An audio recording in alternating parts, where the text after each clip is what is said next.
Good morning. Oh man, it's super early in the morning, but it doesn't matter. I have to get up. Today I am walking my first marathon. I'm only doing 5K, but new year, new challenges. So come along with me today as I do my first marathon.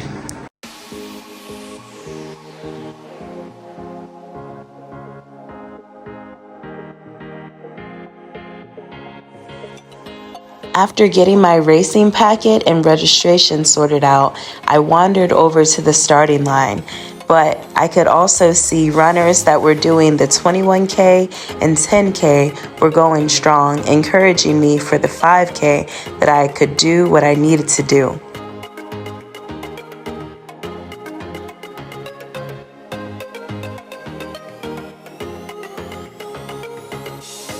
Once I found the starting line, I was astonished to find how many other 5K runners and families were going to participate. I ended up towards the back of the group when it was time to start because I'm not a fan of large crowds, and I figured it's my first marathon, so I should just enjoy the experience instead of trying to rush. Here we go. Passing the starting line is where the real work begins. Or so I thought, until I saw this Red Bull inflatable, which made me think, wait, is this the starting line? Or I don't know. I just have to stick with it.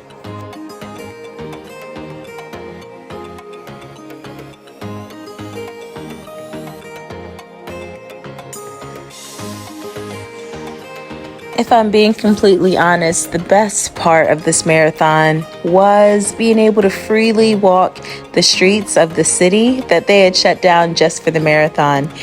To be honest, sometimes it can be a bit challenging being an expat in Pakistan because it means that I have security detail and some regulations that I have to abide by. So to be able to freely walk the streets and see parts of the city that I'm normally not allowed to go into was just so freeing and liberating.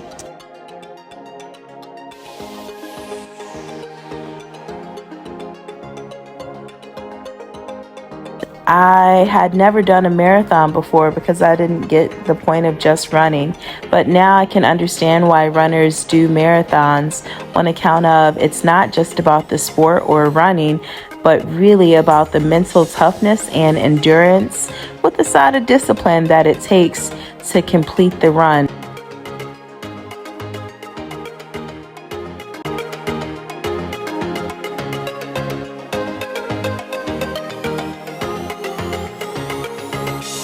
With the finish line in sight, I've just finished my first marathon ever, and who knows what more is to come. One thing that I love about Karachi is that there's always more to come. After showering and resting, later on I ended up going to an antique car show which featured hundreds of classic cars from all over the world.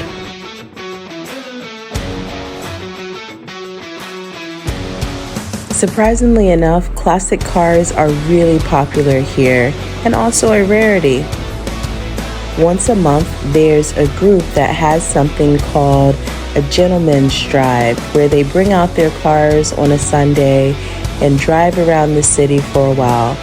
Now, even though I'm not a gentleman, everyone is welcome. And so I'm still trying to convince and work out the details with my security so I'll be allowed to go.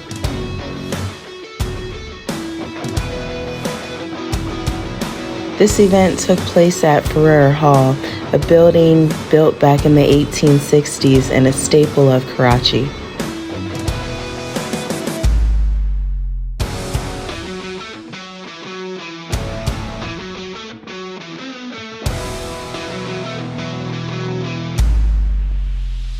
Shoo!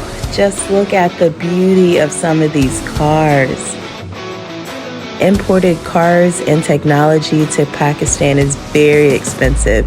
Literally, you end up paying double because the import fees are that high. So That says a lot about the price and value of these cars.